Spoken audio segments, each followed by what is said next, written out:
Hello, Foxy Listeners, and welcome to episode 149. I am really excited about today's episode because we are talking all about virtual events.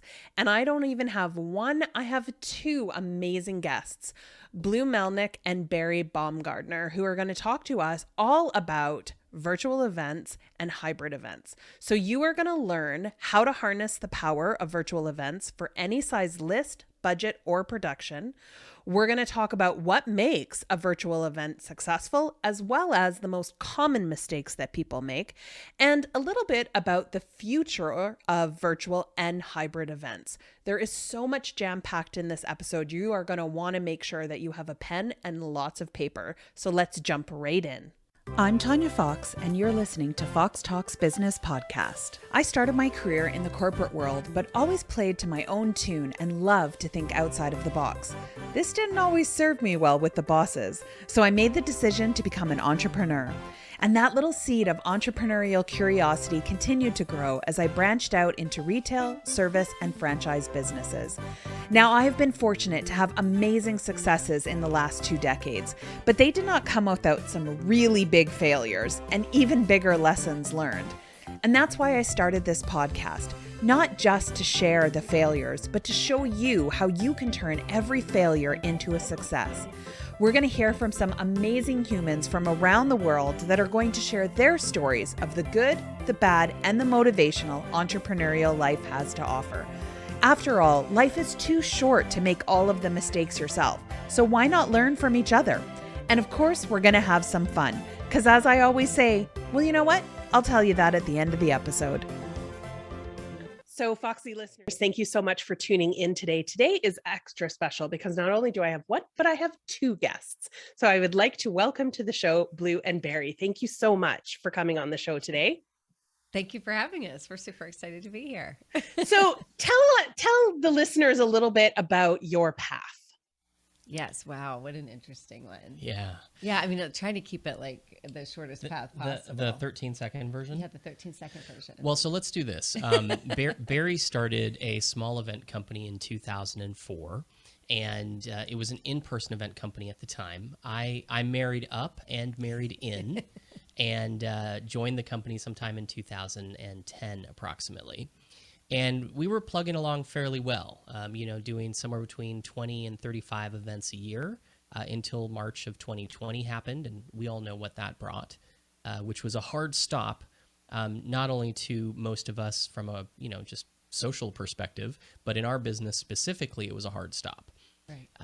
We had a really short period of time with lockdowns and national emergencies being declared and so on and so forth to determine, do we shut our business down or do we try something different? And there was a fancy word being, bantied about at that time, which was you could furlough your team, right? And I was like, well, what does that mean? It's like, well, it really just means we're going to lay off our team. And when we decide to rehire them, we hope to God they're there. And the likelihood is they won't be. Right.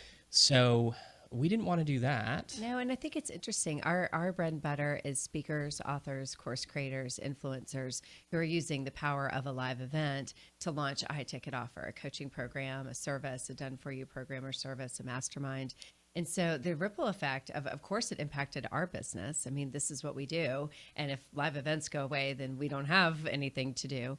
But I also thought about the ripple effect. We talked a lot about our clients and what it was going to do for their businesses. I mean, live events are the mainstay of the revenue they generate over the course of a year.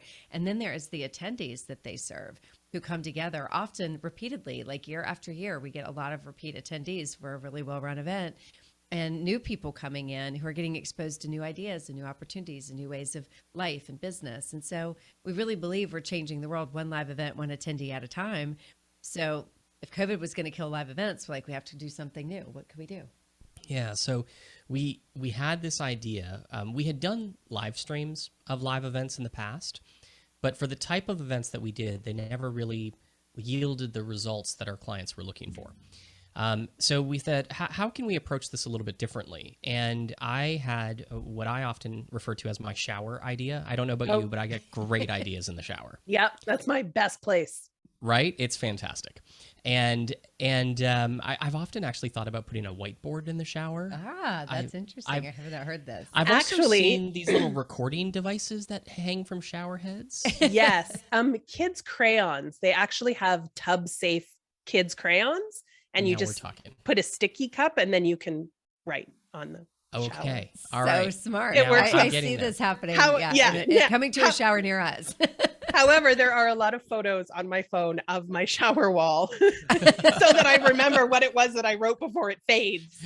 Oh, for sure, right? You have to you have to write it down and Yeah. hope for the best. So I got out of the shower and I said to Bari, I have an idea. And I grabbed a piece of paper and I drew out 12 squares on a piece of paper. And she's like, what am I looking at? And she said, and I said to her, think of if we were to put a host on a stage, like on a real size stage, like we do at a live event, and in front of them, instead of people, there are televisions where they can see banks of people, and you can see up to 400 to 500 people at a time. And she said, I love that idea. Can we actually do that? So we went through the process of, I connected with a partner of ours who was in the same position that we were in, which is, essentially furloughing our teams or thinking about it, and decided, we think we can do this. So we built out a studio in Charlotte, and Bari called one of our clients and said, this is what we're thinking. Would you be willing to take a risk on doing a virtual event a little bit differently? And fortunately, he said yes. And April 3rd through the 5th, we had our first event. But just having done that quickly, Bari, why don't you share some of the numbers? I think this is what might be fascinating for your audience, because in being in the live event space, we had done live streams for years and they never converted well. I mean, we're in the business of live events that make high ticket offers. And so it's a conversion business. It's an enrollment event, and they never converted well when we would just live stream or broadcast it out to an audience. So the big concern, the big risk potentially was, would the audience show up? Would the audience stay? Would the audience buy? And what was interesting with this very first event is this is a client who had traditionally had 300 people in the United States, like a pretty much US based audience, you could count on 300 people showing up year over year. We went virtual, and we immediately, like within 2 weeks, we had 2 weeks to launch this, went from 300 US based attendees to 1,200 global attendees. So we 4x'd our attendance, and for the first time, he had a global audience. Then this event grossed more, but most importantly for your audience, and I think this is why virtual events are here to stay, it netted more. And for us entrepreneurs, net is more. We love to brag about our numbers, right? Like how many people showed up, how many people bought, all the things, but the marketer math. But at the end of the day, what we put in our pocket is what's most important. And so I think what's really fascinating, we went, from this person to the next and said, hey, we just did this. You want to try it out? And they said, yeah. And their event went from 2.5 million in revenue to 11 million in revenue. Wow. So they radically increased their gross, but their net, again, was even better. And then we went to the next and the next. That ultimately led to Tony Robbins coming to our studio, checking it out. And we worked with Tony to create his first ever virtual stadium. And I'm so grateful for that, because I think it changed the world of virtual events forever, because Tony creating this stadium for 25,000 people and taking UPW off the shelf where it had been stagnating due to COVID and breathing new life into it. And this is what's really interesting. 25,000 people attended the first ever virtual UPW. At least 25,000 people registered and showed up. But when you started to count the people in the boxes and all the gallery views, it's more like 75,000 people. So I think another amazing thing about virtual is when you really watch it, you'll start to see that the spouse is starting to lean in, children are leaning in, grandparents might be leaning in, you might see classrooms of people. I personally think that's amazing, because we're in the business of converting people with our ideas and our thoughts and our inspiration, and obviously also converting them to buy into our programs. The more people that are exposed to us and to our message, the better. And if you think about an in-person event, if you were flying across the country to UPW and your family couldn't afford to come or didn't have the time to come, you'd just go home and be like, I had the most amazing experience. And you try to explain it, but of course you can't. Yeah, but they never understand. No, right? What was amazing to watch was, you'd see a spouse kind of walking by, right? Like a wife is watching and her husband clearly is wandering by. And then he starts reading a book in the background. He's kind of half listening. And then before you know it, he's sitting next to her. And then before you know it, he's leaning in and taking notes. And then before you know it, he's jumping up and down with her, doing all the energy movement that Tony's doing. I really thought it was amazing to just see how we could pull families and companies and employees and teams into the power of a live event through the power of a virtual live event. Yeah. And I think, it's true that, you were saying before about how, a lot of people are missing the in-person, being able to see people, being able to, be in crowds and have that atmosphere again. But there's also the other side of the coin. And I had said this when we were off air, that for myself as a speaker, it came in really handy when I found myself coming down with a really bad lung infection. And I was kind of on my way out, but I knew if this would have been in person, I would have had to cancel, because there's no way I would have been able to travel and do all of that. But now I was like, okay, I've got to make it 45 minutes. And if I can make it 45 minutes through this, I'll be great. So I found it really beneficial for me as a speaker as well. And I could also book more things because I didn't have to worry about logistics of, well, this event is on this day. How am I going to fly? It was just like, yeah, not a problem. It's amazing. I just have to run upstairs and change my shirt, and then I'll be good. Right? It's true. I mean, we have a number of clients who do make significant money from keynoting, and they went from being able to do like one a week or a couple a week if they were lucky to doing 2 or 3 a day. It's amazing. It's very simple home studios, and I think you should speak to this. Like, part of the power of virtual is that you can attract so many more people. They can do it from home. You can net so much more. But part of it also is you don't need a big list. You don't need a big budget. You don't need a big production. You don't need a big studio. What do you need? Like, what do you need to create a virtual event from your home? I think the reality is all you really need is a decent camera and a television. And I know a television may sound like an odd thing to require for something virtual.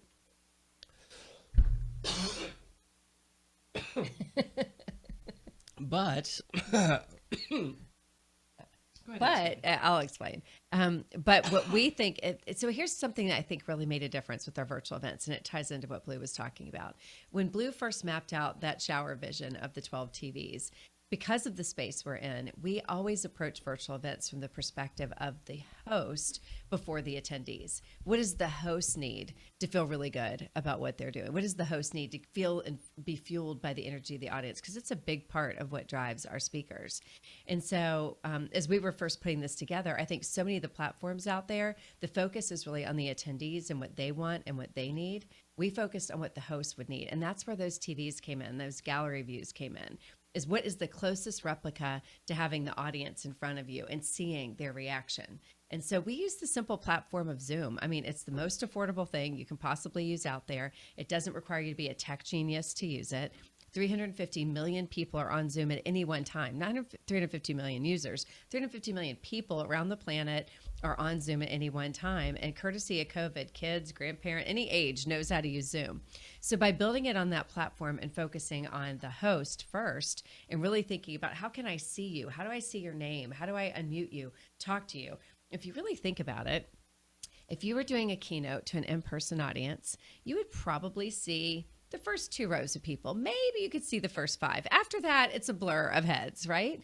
But now through the power of Zoom and galleries and your computer and having a TV or 2 or 3 or 4 and 12, whatever, in front of you, now all of a sudden you're seeing people, many more people, and you can see their faces, their reactions. You can see their home environment. You can glean a lot about a person from their daughter coming up and giving them a kiss on the cheek, or the cat that's nestled on their lap the whole time, or, are they in a corporate office or are they in a home environment? Are they tuning in from their living room or their kitchen? You learn so much about people this way. And of course, we're information gathering all the time. So for the world we're in of speaking and being fed by reaction and connecting with our audience, what we started to find is that this platform, in a simple, again, all you need is a computer, a TV so that you can see people larger than life, and some good lighting, which quite frankly might be 2 lamps from your house with the shades off so you have some good lighting on your face. That's really all it takes to do your own keynote, to have your own studio, to do your own live virtual event. Yeah, and Thank you for that, by the way. I'm sorry for my coughing fit right in the I middle passed of it to you. I'm sorry. it. No worries. One of the things that's interesting, you mentioned as we were getting into that people miss, getting together and, being in groups and so on and so forth. And oftentimes that leads to people asking, now that the world is opened up, are virtual events dead? Like, is everybody going to rush back to in person? And, we talked a little bit about what happened at the beginning of the pandemic in, March, April of 2020. What we didn't talk about is what's happened just in the last couple of months here in 2022. Yeah, because we hear people say all the time, well, of course you could get people to attend a virtual event when nobody could leave their home and they were stuck and there was nothing they could do. But now it's going to happen now that the world's opening back up again. And what have we seen? Well, so now that we've been in this almost 2 years, a lot of our clients, the events that we're starting to produce this year, it's the second or third, or in some cases, fourth time that we've produced essentially the same event. And we have every single event that we've done so far this year, and there have been 5, we have had either more people in attendance or better revenue conversions compared to previous virtual events. So while some people are thinking that the world is opening up and virtual events are declining, we're actually seeing the exact opposite. And I think it's in large part, Tanya, based on what you said, which is virtual events are just so much easier for We've talked about how easy it is to attend to produce one, but to attend one, it's so much easier, right? I don't have to book a plane, get in an Uber, go to the plane, go through security, go through TSA or the Canadian equivalent of it, and then fly across the country, land, be dehydrated, wait for my bag, get into a cab, go to a hotel, eat crappy hotel food, in all honesty. And pay a lot for it. Even good hotel food is crappy hotel food after There's a while, only so right? many days that I've traveled and Right, then I'm that's like, I exactly need right. normal food. Exactly, Yeah, it's so exactly. true. Food that isn't just like overproduced with oil and salt. Yeah. And then at the end of it, have to reverse that process, right? So 3 days is really 5. Yeah. Well, you have And- to barter with your family for that, right? Yeah. So if you're going to a 3-day event, it's not uncommon for that really to be a 5-day event. So you're really going to your family and saying, hey, I'm going to go to this 3-day event. I'm leaving on Tuesday. I'll be back on, Sunday, right? So it's a lot longer once you factor in travel. Now, all of a sudden you're like, listen, I just need a quiet space in the house for 3 days. I'm going to be up in the morning to make breakfast. I'll be with you guys for dinner and I'll tuck the kids in at the end of the night. Like, just give me 3 days of quiet. I'm going to change myself, my business, my life forever, right? Depending on whether you're entrepreneurial business development or personal development. So I think it's really the power that virtual has unlocked is to make it more affordable for the host, more affordable for the speakers, more affordable for the attendees, and easier for people to connect. Again, like, so often we would see audiences be hindered by a lot of my audiences overseas, and it's a long trip. Like for them, that now became a 7 or 8 or 9 day trip, right?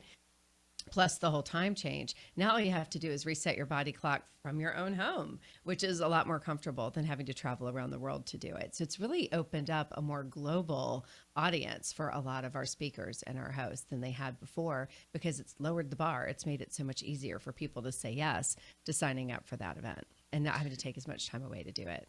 Yeah. And I think I like the idea, even as I was thinking of, okay, the world is starting to open up again. What is this going to look like? I love the idea of the hybrid event, because so often there was people that, I would get messages from, if I was speaking somewhere, that say, I really want to come out and see you, but like, I just can't afford the plane tickets or whatever.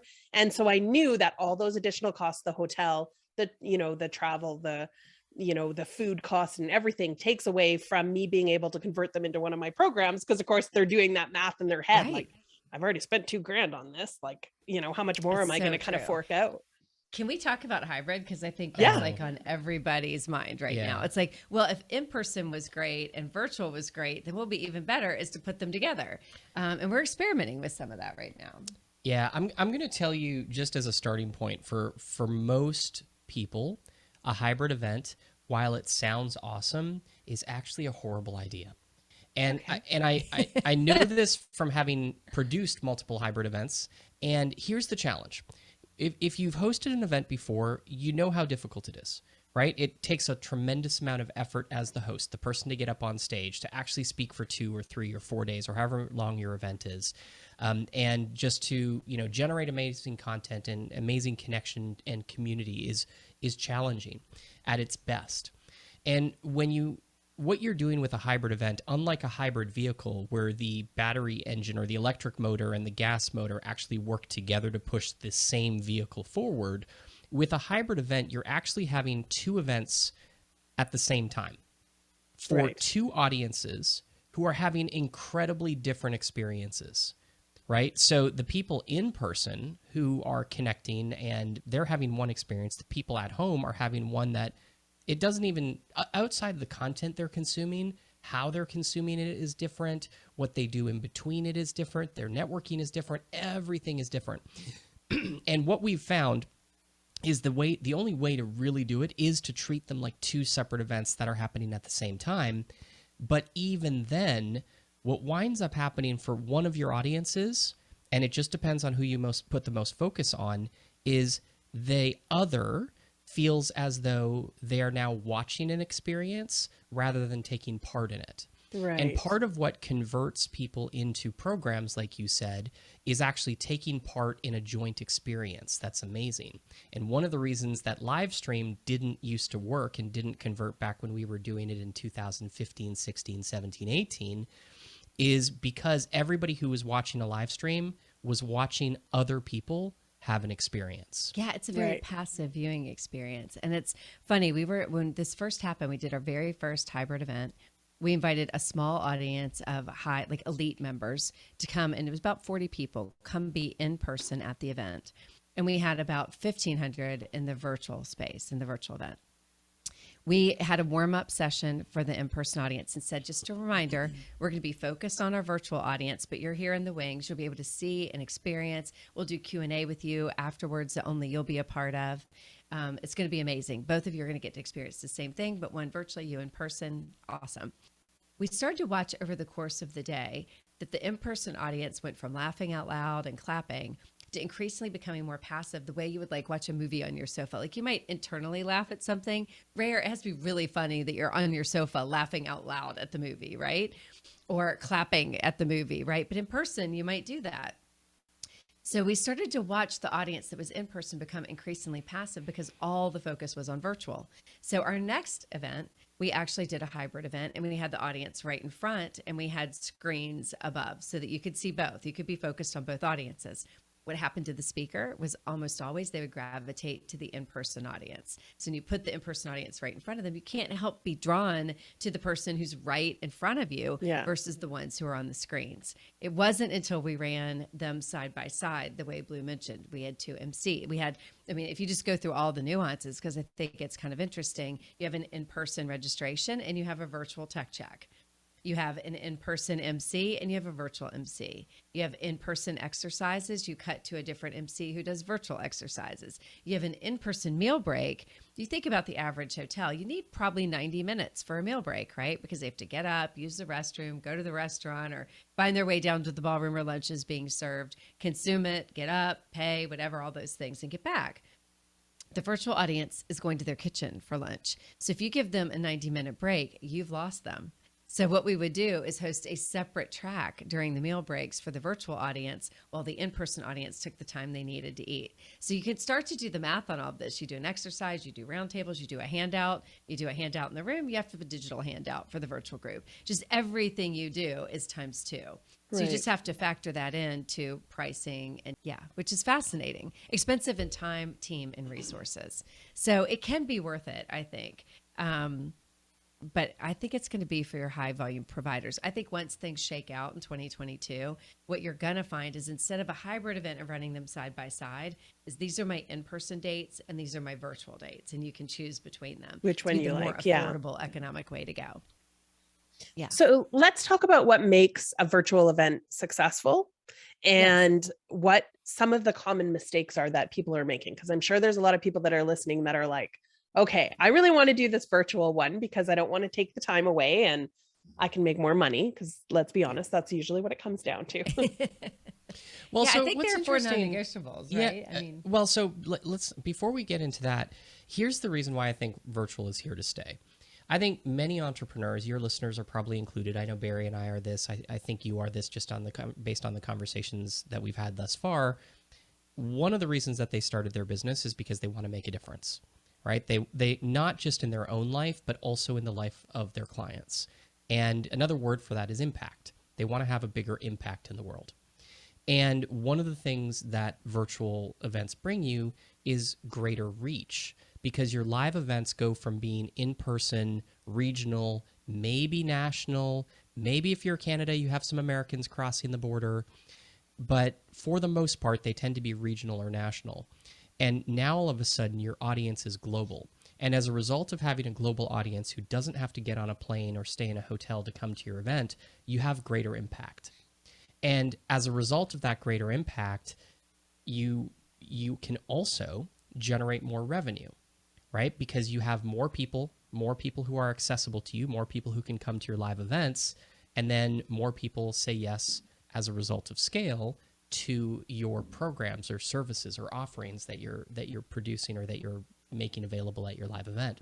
So what you wind up with virtual is more impact and more income.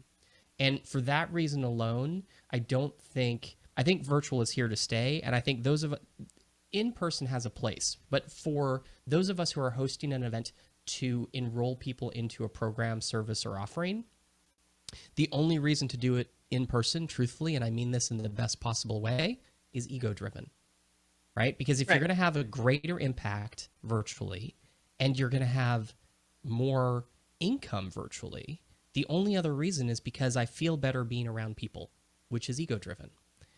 But by doing that, you're going to sacrifice income and impact, which is interesting. But one of the reasons that virtual events work is because when done right, you create the same connection and community that you can in person. Yeah, and I think it's really important to point out, like when we're talking about a virtual event, we're not talking about a webinar or a live stream or a broadcast experience, a passive viewing experience. We're talking about a highly interactive event, whether it's 1 day, 2 day, 3 day. We've done as many as a 6-day virtual event, like a 6-day fully immersive virtual event, and not lost any people over 6 days, 6 long days. They're Tony Robbins days, 6 long days. But the way we're keeping them is that interactivity. So we've really kind of dialed it in to thinking there are 4 non-negotiables that make a difference in how your audience perceives the virtual event, whether they'll show up and whether they'll stay. You want to talk about a couple of them? Absolutely. So the first one, and this is going to come as a surprise to most people who are used to attending things virtually, is no recordings. Yeah. We don't offer recordings of our virtual events. And the main reason... you mean after the event is done? Yep. Okay. 100%. Yep. Just no recordings. And here's the main reason why. We want people to show up live, right? Like consume it live, be part of the experience live. Exactly. And if you know there's a recording, it's kind of like when you sign up for a webinar. You're like, sounds interesting. I think I might attend. I'm going to sign up for it. But you know what? If I can't, I'll just watch the recording. And we all know a lot of times you never watch the recording. Yep. So we really think it's imperative that you not offer a recording so that they truly show up fully invested for all 3 days. And we say 3 days because we default to a 3-day event. Now, the only exception that we tend to offer is we do oftentimes offer an upgraded ticket to a virtual event. And that upgraded ticket does include the recordings, but there's a caveat. We say that it will be delivered 60 to 90 days after the event takes place. So it's not immediate recordings. So if you want that instant gratification, if you signed up to learn this information, you'll show up. Now, sometimes we also have people say, but what about our international audience? You just said that you have a global audience, and people in Australia, when it's my noon, it's their midnight. And our response to that, and I can tell you this works because we have people from Australia, from New Zealand, from Asia, from Europe with us all the time at these hours. They're going to be jet lagged if they travel to you in person. The beauty of them having to stay up at night to watch your event is they get to be jet lagged in their own home. It's right? true. It makes a difference. It's a huge difference. Oh, for sure. Yeah. So no recordings. No recordings is one. Another thing is we have a tech check, what we call a tech check. An in-person registration. Yeah. And why do you think that's so important? Well, so here's the thing that's interesting. I say an in-person registration, and what I mean by that is every single person that comes to a virtual event of ours, whether it's an event for 100 people or 40,000, it doesn't matter. We have a one-to-one or one-to-a-few conversation with them through a pre-event check-in registration process. And essentially it's a member of our team. And, you know, as you can imagine, for 40,000 people, we have like 30, 40 team members doing this 24 hours a day for 3 days. But those people are welcoming you. They're saying, hey, Tanya, great to have you at the event. Welcome. Let me tell you a little bit about what this experience is going to be like. And it's a face-to-face interaction that before the event ever happens, before it even starts, it's like, well, this is different. I've never attended a webinar when I had a conversation with a team member before the event happened to make sure that I was comfortable and in a good place. So cool. Yeah, it's true. It is. Like, think about it. If you went to an in-person event, would you ever imagine going into the ballroom, into the general session without going through registration, getting checked in, signing the paperwork, getting your badge? Like, you wouldn't, right? Like, it's just part of the credentialing process, but also part of the welcome process, one of the touch points, a time to answer your questions, make sure you know when things are getting started, make sure you know where you're going. We take that exact same approach with virtual. Like, we really tried to virtualize as many of the in-person experiences as we could. We saw a lot of people skipping registration, and we really believe what we call tech check, which is a virtual registration, is a really key piece of a touch point that gets them more excited to show up, make sure they're ready, and ensures that the morning of your event, you're not saddled with a lot of tech issues of people. Where do I go? How do I log in? Where am I supposed to be? What's going on? I can't find it. I can't get the link. Yeah. You know, by virtue of going through all of that in tech check, they know exactly where to be and how to do it. So you can have an on-time start with a good number of attendees. Like, honestly, we're seeing more than you would at your in-person, more like 90% show up rate, which is in general higher than what you would see with in-person. Yeah. Well, and I think that that's a good point too, because I think there's so many times that I've been on webinars and stuff, and I'm probably going to date myself. You guys can Google this. I feel like I'm in Romper Room where I'm waiting for the lady with the mirror to like say my name, right? Or I'm making a comment and I'm like, I don't think this person is actually live because I don't see any of the comments they're making, or like, who are they talking to? You know, it just feels like it's pre-recorded and you're watching a recording. So I love that idea of the tech check, because I think that helps people feel more already included, already like they're being talked to, the talk is being with them, not that they're just, you know, sitting on the sidelines watching a show. Yeah. So agree. And the next non-negotiable is an extension of that, which is we're big believers in a swag box. The same way that if you showed up at registration, you might get registration materials when you checked in.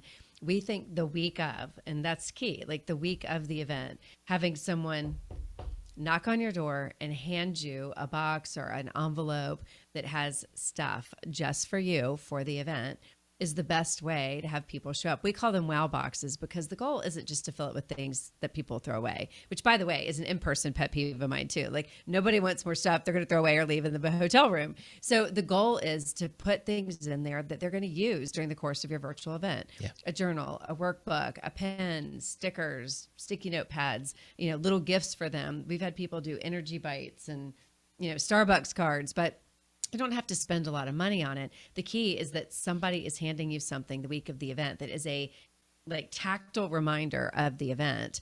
And I think it's the best way to get people to show up. But I think there's also a little bit of reciprocity in it. Oh, for sure. And, you know, Bari said something really important in that she always says stuff that's important.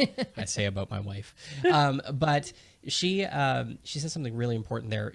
Don't send it via Canada Post or USPS. This needs to be Purolator knocking on your door, or FedEx. Do they still have Purolator? I haven't lived in Canada in like 10 years. I haven't lived in Canada for like 10 years, so maybe they don't have We do. Okay, awesome. So it has to be somebody knocking on the door, even if it's like the slowest version of that. Yeah, it could be ground, like UPS ground, FedEx ground. Exactly. Yeah. But having that person knock on your door, it's literally the best. I mean, we all get so many emails nowadays as it is. It's the best email reminder about the live event possible. Yeah. There's some costs associated with it, yes, but the returns that you get from those people actually showing up live is, you know, monumentally outweighs it. And listen, if you have a Facebook group for your event, which we highly recommend, I promise you they will start getting in that Facebook group and posting the swag that you sent. Like, look what I just got. Right. It really, and it starts, not only is there the reciprocity piece, but it starts to build its own momentum of people getting excited. Now people who know a gift is coming, because we make it a surprise.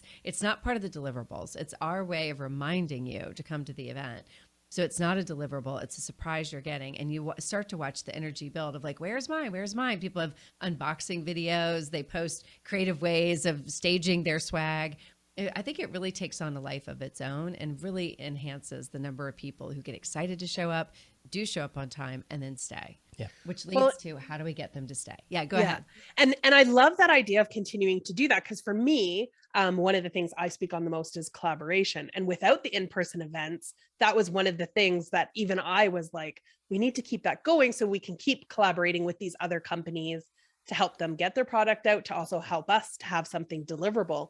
And by doing this, it's a great way for people to keep collaborating with local companies and be like, hey, I want to put something, I like, help me out with this. So I think And that's it's not uncommon. fantastic. Sponsors might want to put something in there, a vendor that you work with, a speaker. We've had books from speakers that are part of the swag, which can be a really great way to get people excited about a keynoter that you're going to have.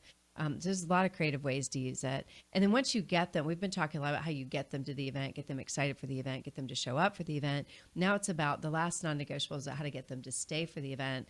And we think of it as a word that we've made up, or at least a good friend of ours did, and we kept it, funification, which I think a lot of us think of it as gamification. We like to think of it as funification. Why don't you explain how that works? Yeah. So gamification, there's the thing that went around. If you've been around marketing for a while, about 2-3 years ago, it felt like I couldn't open up my email without seeing another marketer tell me how I have to gamify the process, right? But at its simplest form, gamification is really simply rewarding people for taking the action that you want them to take anyway.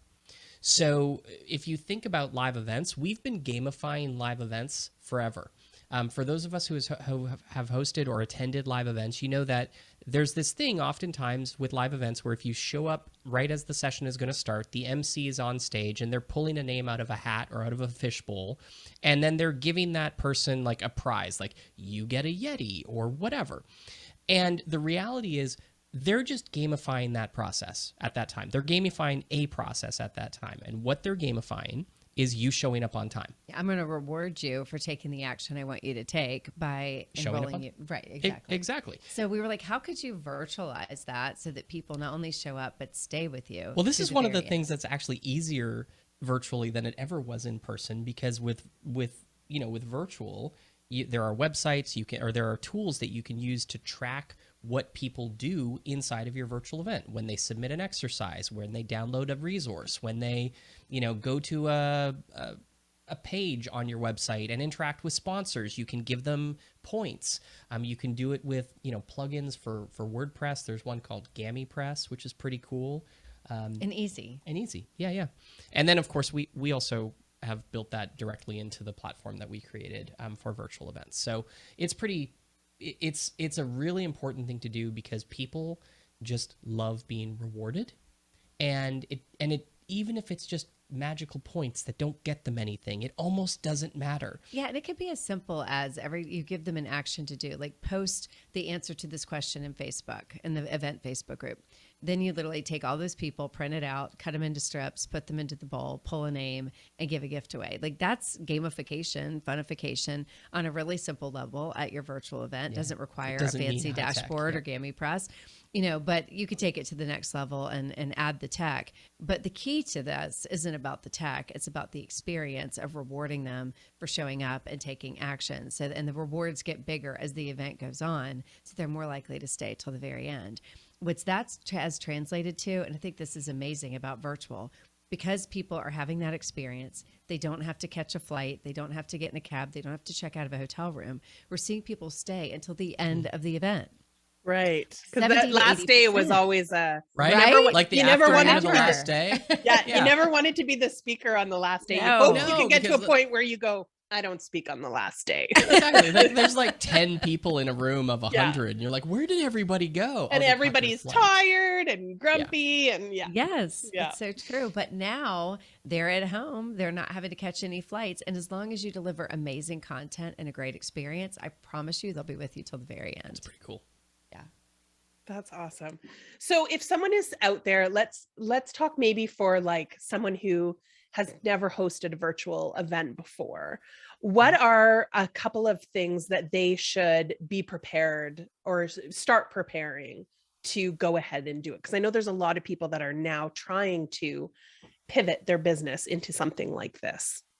Well, I hope this isn't inappropriate to say, Tanya, but truthfully, if they're thinking about hosting their own virtual event, the first thing that they should do is come to our virtual event, which is called the virtual event on virtual events. Well, and it does teach you how to do a virtual event. I mean, it is, there is a method and a formula that makes it easier.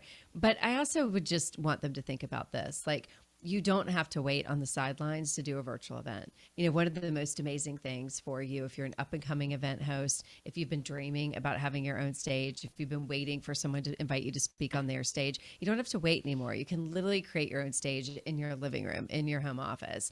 Again, with a computer, a TV, and some basic lighting that is the lamps without the shades. Like, it can literally be that simple and on Zoom. What that means for you is no hotel contracts, no food and beverage minimums, no room blocks, no liability. So where before you might have been so nervous to host an event because you had to make sure you filled it, you had to make sure people showed up, or you were on the hook for a considerable amount of money to the hotel. Now you can dabble in it. You could start with a half day. You could then go into a one day. You could, start with, having that set up for a webinar, get comfortable with it, and then go into your actual live event. We have students who are literally in 30 days putting on their first ever virtual live event and making a high ticket offer.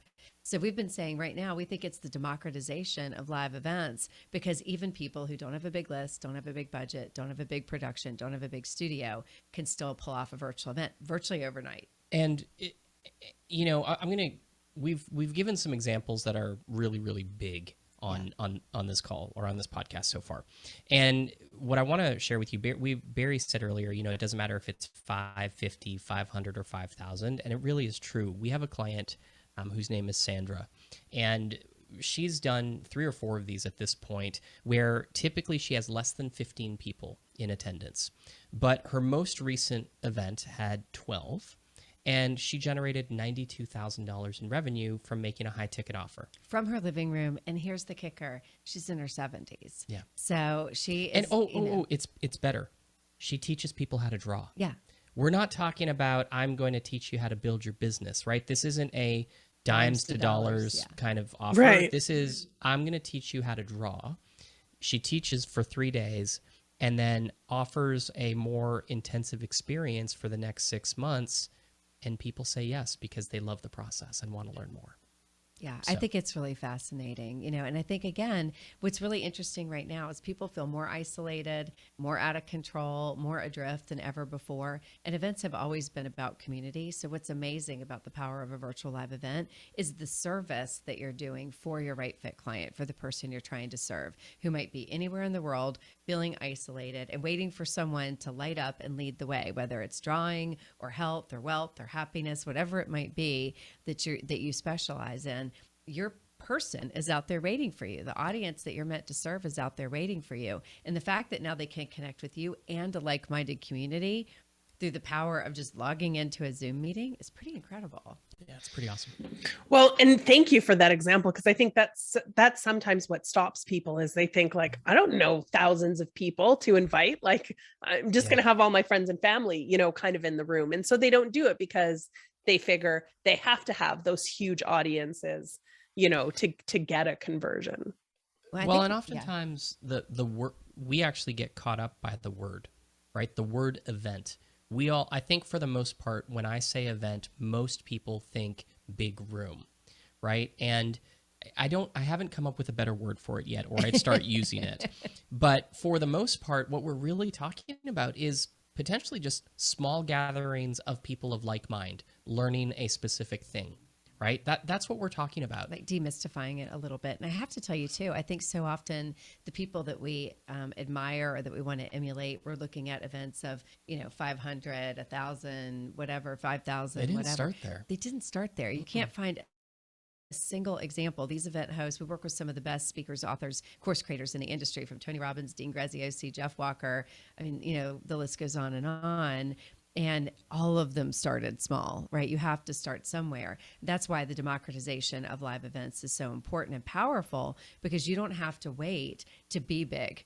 because of the liability and the return you need in order to make it worth it. You can start small and cut your teeth on figuring out your content and your messaging and your offers and overcoming objections from the stage and nurture all the things that people have been waiting on the sidelines forever until they're ready. Now it's like, you're ready. You're ready. If you can dream it, you can do it. You're ready. That's What she awesome. said. So we're going to have all of the links to where people can connect with you, but I want you specifically to talk in as much detail as you want about the event that you have coming up March 31st to April 2nd. Yeah. Well, first off, I want to say if you're listening to this, we just actually changed the date, so I'm going to apologize. That's okay. my fault. We literally just changed that's it. on us. Yeah, that is it is actually April 25th through the 27th. Correct. Yeah. Okay. And if you're listening to this podcast after that, we do have another one planned for the fall. So whether you're listening to this, before April or after, virtual events can still be for you. It's a 3-day event where Bari and I go through the process that we guide all of our clients through, from Tony Robbins, like she mentioned, to Allison Maslin, to Mary Morrissey. It doesn't matter. Every single person that we work with, we walk them through this exact same process. And we're going to teach you everything that you need to know to host your very own virtual event. It's $97 to attend, so I think 3 days well spent. If at the end of the first day you don't feel like you got your money's worth, come talk to us and we'll give you your money back. So 100% guarantee if you're not happy. But I can tell you, you will be. It's the 4th time that we've hosted this event, and every time it gets a little bit better because Bari and I have hosted 84 events since we started doing this in April of 2020 for over 500,000 attendees. And we've generated almost $500 million in revenue for our clients. Not for us, although that would be awesome. But that's interesting, right? I mean, what's really cool about this, Tanya, is that we've generated over $1 billion in revenue for our clients since we opened our doors in 2004. The first 15 years we're in business, we generated 700 million for our clients. The last 2 years, we've generated close to 500. Yeah. It's really, when you think about that, people were so worried about the power of a virtual event, but it's really unlocked more revenue potential than we had before, again, exactly. Which is why I think it's here to stay. So in that event, we walk you through how to design a high ticket offer and then how to reverse engineer your event so that it naturally leads to an inescapable conclusion that I want to do the next step with you. I want the high ticket offer. So you don't have to be icky, salesy, or sleazy. The structure does the selling for you. And we walk you through what that structure is in the virtual event on virtual events. Yeah, we're not exactly marketers, or we would have named it a little bit better than the virtual event on virtual events. But I guess it does kind of tell you what it is. And then, of course, we also cover the tech, right? So a lot of people, where they get stuck is the technology. Like, how do I figure out the tech? So we have a full afternoon session where we go through from the simplest of setups all the way to more complicated. And it can get as complicated as you want, but it doesn't need to be, when that's the key. So it's 3 days of what I would say is awesome Bari and Blue time. And community time. We have an amazing community. I think what's, like we've been talking about here, I think the power of an event is bringing like-minded people together so you don't feel so alone. Exactly. Like there's very few things that are as powerful as being like, oh, I'm not alone. You're doing this too. Yep. And finding people who have the same challenges, the same struggles, and the same opportunities and wins that you do. Yeah. So if you do want to join us, and we would love to have you, just go to tve.live.